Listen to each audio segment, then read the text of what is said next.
Objects can have different meanings suggests that cultural interaction, especially in contemporary societies, is both sophisticated and complex. It is interaction, and in as much as people are saying things, we have different meanings to things. So I could say, go away. I could say, please go. To you, my like, oh, please go, please go. Maybe he needs his privacy. Or that's your meaning to it. Maybe my meaning is, please go do your job. Or you understand, there are different meanings we give to things. So it means whatever we say, the way people will see it might be different. So that's why it is always complex. The society is complex. Things we say, they are complex. So it's difficult. So people give different meanings to things. So it now depends on how you are able to, to accept those meanings and how you are able to react to those meanings. So this takes us to roles, values, and norms. So we start with roles. They said roles are a building block of culture for two reasons. One, when we talk about roles, these are what you are supposed to do, what gives you responsibility. Do you get it? Yeah. What makes you to be responsible? These are your roles. So I read anyway. They are always played in relation to other roles. For someone to play the role of a teacher, for example, other must play the role of student. So roles contribute to the creation of culture because they demand both social interactions. People have to cooperate to successfully perform certain tasks, and that people are aware of others. In this respect, roles help individuals to develop the ability to form groups and communities.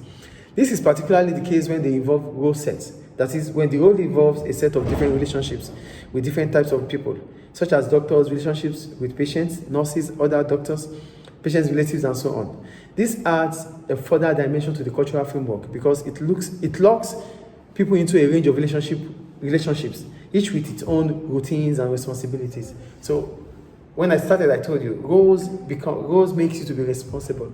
So as a teacher, I have a role.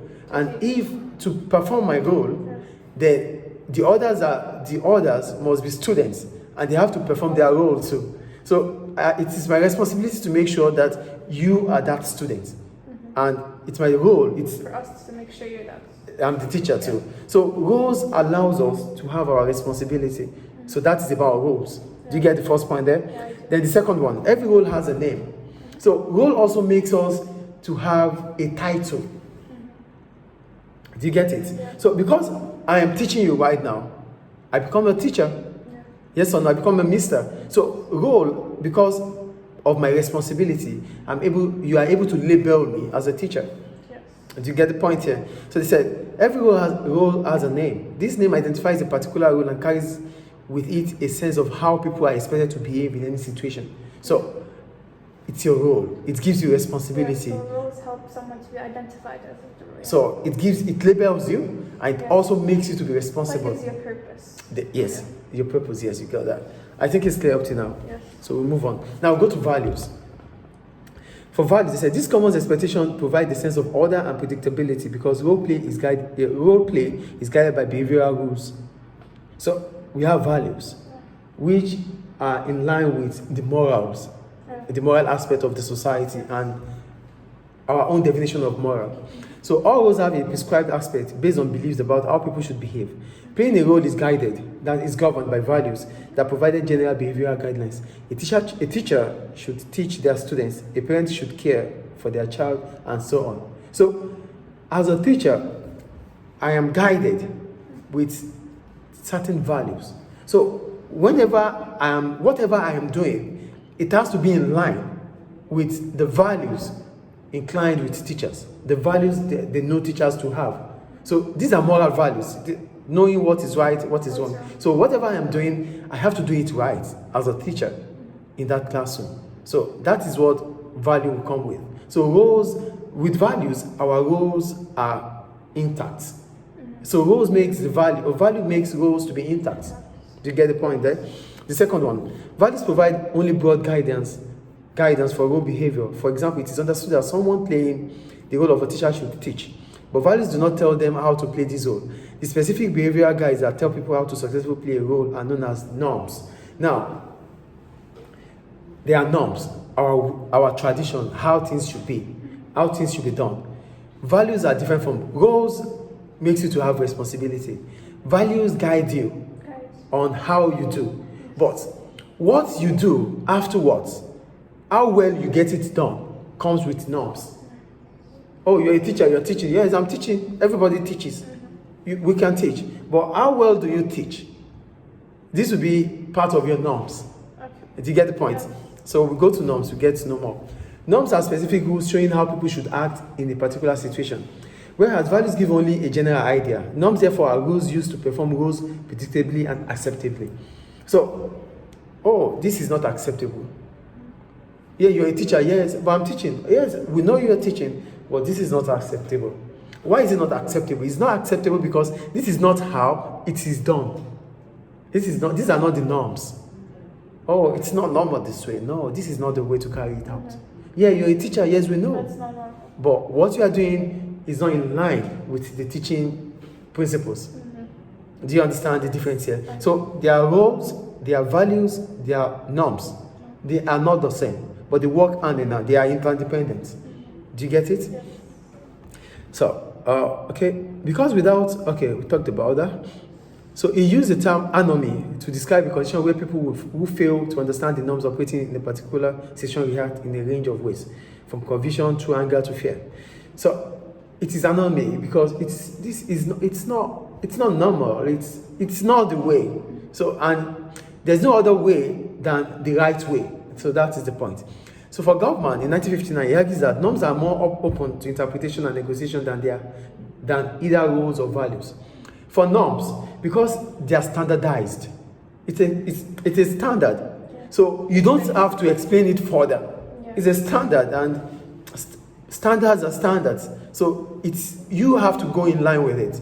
Rules, values, we can still find a way around it. But when it comes to norms, it is standard. It's a way that we have to do. So when you are not doing it, it's either you are in there or you are out. So we can have a concrete interpretation for it. But rules and values, we can have different meanings to them. That's the point, according to Goffman. Do you understand? Yes. So, okay. The next one, he said, okay, there are many ways to perform a teaching role depending on a range of personal and cultural factors, including the behavior of those in the teacher's role set. Some teachers interpret their role as meaning that they need to be strict. Others adopt a more friendly approach. However, this interpretation can change. Even the strictest teacher may realize their approach at certain times. Okay. I think we're getting the point about norms. So, norms are there, and it's really talking about me anyway. So, yeah, sometimes I have to relax and understand that they are still students and they have other teachers that come to them. I am not the only one. So, it means different teachers will come with different approaches, and which I have to also respect. So, that's why sometimes when I come to the class, I'm like, okay, you have these 5-10 minutes to put yourself together, come back to my norm. Yes. It come back to my norm. Get used to your fixed. Yeah. Do you understand? So that's what they are trying to say, that sometimes we have to relax too and be flexible. I think norms is clear. Yes. So go to beliefs. For beliefs, roles, values, and norms provide an important framework within which relationships can be ordered and made mainly predictable. A further layer of cultural structuring involves beliefs. These are the important, deep-rooted ideas that shape our values and are, in some respects, shaped by them. While all values express a belief, beliefs do not necessarily express a value. They are more general behavioral guidelines that include ideas, opinions, views, and attitudes. This may or may not be true. What matters is that they are believed to be true. Beliefs in contemporary societies are many and varied, but they perform a significant structuring role when combined with ideologies, which are discussed later. We have ideologies, and when we talk about people's ideology, you have to believe it. It is because it is only when you believe it, it will be able to be used. It will be useful. So beliefs are people's opinion, though they are people's opinion, attitude, but those attitudes, opinion comes with experience and expertise. So that's why they said you have to believe it's true. So they don't just say it. They don't just say it. They say it based on different experience and expertise. So those that say it, you wouldn't have any other choice than to believe it, because it's coming from my teacher said this. I believe it. So you are believing it because it reflects on that teacher too. Yes. So it's just like, oh, these it are my. happens, It happens, yeah. So if you are able to see it in that person, then you should believe it. Yeah, so if you're like related to the person, then you believe it. You because believe it. He's been through the same thing. He's you been have. through it. Yeah. So that's about belief. So belief shapes our lives, Yeah. our attitude, our living. Yes. Beliefs. So whatever we do, with respect to norms, values, roles, responsibilities, norms, and whatever they are, we still need to believe. Yeah. Because all these things are shaped with beliefs. Yes. Do you get beliefs there? Yeah. Okay. So that's about how culture is being structured. Any question about it? No, okay.